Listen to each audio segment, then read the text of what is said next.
Congratulation ছাত্র শিবির। আমি প্রায় গনে গনে 12 ঘন্টা আগে নিউজটা দিয়েছিলাম যে ছাত্র শিবিরের যে সমর্থিত প্যানেল তারা বিজয়ী হতে যাচ্ছে ভোটকাস্টিং শেষেই।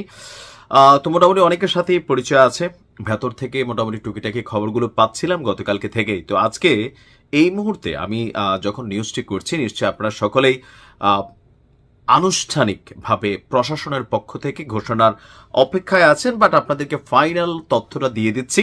তবে আমি মনে করি যে রাজনৈতিকভাবে শিবিরের যেই রিভ্যাক করা, এটা বড় ধরনের একটা তারা বার্তা দিয়েছে সারা বাংলাদেশকে, বিশেষ করে রাজনৈতিক দল হিসেবে বিএনপিকে। বিএনপি নেতাকর্মীরা নির্বাচন নিয়ে যত কথাই বলেন, এখান থেকে শিক্ষণীয় কিন্তু একটা জিনিস আছে যে আগামীতে যে জাতীয় সংসদ নির্বাচন হতে যাচ্ছে, সেখানে আপনার মানে রাজনীতির ক্রাইটেরিয়াটা আপনার কি হওয়া উচিত, মানুষ কি চায়, আবার কি বলা হয় যে কারিগরি কথা বলেন অথবা ধরেন আপনি যে মেকানিজমের কথা বলেন, যেটি হোক, দিন শেষে মানুষ জয় এবং বিজয়কে মাথায় রাখে।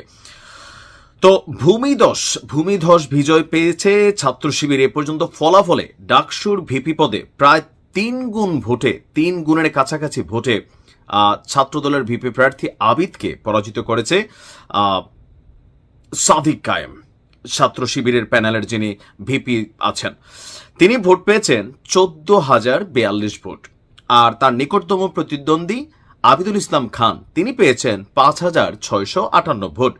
এছাড়া উমামা পেয়েছে 2,549 ভোট এবং আব্দুল কাদের, সেই এনসিপি ওয়ালাদের এখানে খুব বেশি মানে পাত্তা পাওয়া যায় নাই, 668 ভোট। অপরদিকে আরেকটা গুরুত্বপূর্ণ পোস্ট হচ্ছে জিএস পদে। 10টি হলের ফলাফলে ছাত্র শিবির সমর্থিত প্যানেলের জিএস প্রার্থী SM ফরহাদ, অনেক কন্ট্রোভার্সি ছিল তাকে নিয়ে, বাট দিন শেষে তিনিও প্রায় দ্বিগুণ ভোট পেয়েছেন ছাত্র দলের জিএস প্রার্থীর তুলনায়। তো ফরহাদের ভোটের সংখ্যা হচ্ছে 10,794টি। অপরদিকে তার নিকটতম প্রতিদ্বন্দ্বী তানভীর হামিম ছাত্রদলের, তিনি পেয়েছেন 5,283টি। আর মেঘমাল্লার বসু পেয়েছেন 4,645টি। অপরদিকে এনসিপির প্রার্থী বাকের মজুমদার পেয়েছে 845টি। এজিএস পদেও 10টি হলের ফলাফলে ছাত্র শিবির সমর্থিত প্যানেলের জিএস প্রার্থী মহিউদ্দিন খান মহি, তিনি পেয়েছেন 5,140টি ভোট। তার নিকটতম প্রতিদ্বন্দ্বী ছাত্রদলের তানভীর মায়েদ পেয়েছেন 3,271টি ভোট। এছাড়া আন্তর্জাতিক সম্পাদক পদে জুলাইয়ের চোখ হারানো খান মোহাম্মদ জসিম, এছাড়া মুক্তিযুদ্ধ ও গণতান্ত্রিক আন্দোলন সম্পাদক পদে আলোচিত ফাতিমা তাসনিম জুমা, তারাও বিশাল ব্যবধানে জয়ী হচ্ছেন। শিবিরের প্রত্যেকটা চাল কাজে লেগে গেছে।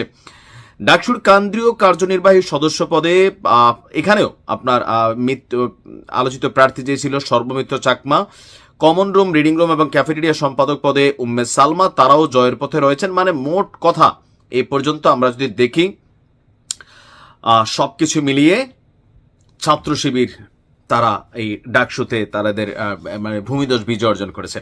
এখন এ নিয়ে অলরেডি ছাত্র দলের যিনি আবিদ আছেন ভিপি প্রার্থী, তিনি 4-5 ঘন্টা আগেই এই নির্বাচনকে নিয়ে বা ফলাফলকে প্রত্যাখ্যান করেছেন। তিনি বলছেন গতকালকে দুপুরের পর থেকেই আজ করতে পারছিলেন যে ভেতরে কোনো কারিগরি চলছে, প্লাস একজন ঢাকা ইউনিভার্সিটির যিনি শিক্ষিকা প্রক্টর হিসেবে দায়িত্ব ছিলেন, তো ওনাকে নিয়েও আপনারা ফেসবুকে নানান ট্রল প্লাস হচ্ছে মিম দেখেছেন। বাট দিন শেষে আসলে এখান থেকে যে রেজাল্টটা আসতে যাচ্ছে, আমার কাছে মনে হয় যে এটা সবাইকে অ্যাকসেপ্ট করে নিতে হবে। আপনি যখন এই ভোটগুলা ভিতরে যদি নির্বাচন মেকানিজম হয়ে থাকে, তাহলে আপনারা কেন পারেন নাই? মোট কথা এই ফলাফলকে নিয়ে যত বেশি আলোচনা করা হবে, যত বেশি এটাকে প্রশ্নবিদ্ধ করার চেষ্টা করা হবে, সাধারণ মানুষের কাছে বড় একটা অংশ আছে যারা মনে করে যে এটা নিয়ে বাড়াবাড়ি করা উচিত না। তো আমি আশা করি যে হয়তো সারা দিনের মধ্যে আবার এগুলো ঠিক হয়ে যাবে। তবে আজকে ঢাকা বিশ্ববিদ্যালয়ে সকল পরীক্ষা থেকে শুরু করে সবকিছু বন্ধ ঘোষণা করা হয়েছে। অপরদিকে জামাতের পক্ষ থেকে, দলটির একদম সর্বোচ্চ অথরিটি থেকে এই বিজয়কে স্লোগান কিংবা মিছিলে রূপান্তরিত করে জায়গায় জায়গায় কোনো রকম মিছিল, মিটিং, সমাবেশ এগুলো কিন্তু নিষিদ্ধ করা হয়েছে। কারণ যে কোনো সময় একটা সাংঘর্ষিক রূপ চলতে পারে। গতকালকে রাত্রে কিন্তু পরিস্থিতি খারাপের দিকে ছিল, দুই দলের প্রধানদের কাছে প্রশাসনের পক্ষ থেকে সাহায্য চাওয়া হয়েছিল। সো আমিও মনে করি এ নিয়ে কোনো বাকবিতণ্ডা করা বা নিজেদের মধ্যে ঝগড়াঝাটি করা এটা কোনোভাবেই উচিত না। ফলাফল যেটা হয়েছে, ছাত্ররা ভোট দিয়েছে অথবা মেকানিজম হয়েছে, যেটাই মনে করেন সেই দুইটাতেই ছাত্রদের ভোটে হলেও আপনারা পরাজিত হয়েছেন, এটাকে মেনে নেওয়া উচিত। মেকানিজম হলেও আপনারা পরাজিত হয়েছেন, এটাকে মেনে নেওয়া উচিত। Best of luck. আশা করি ঢাবি তার কি বলা হয় যে আসল সৌন্দর্য ফিরে পাবে নতুন নেতৃত্বের মাধ্যমে। ভালো থাকুন।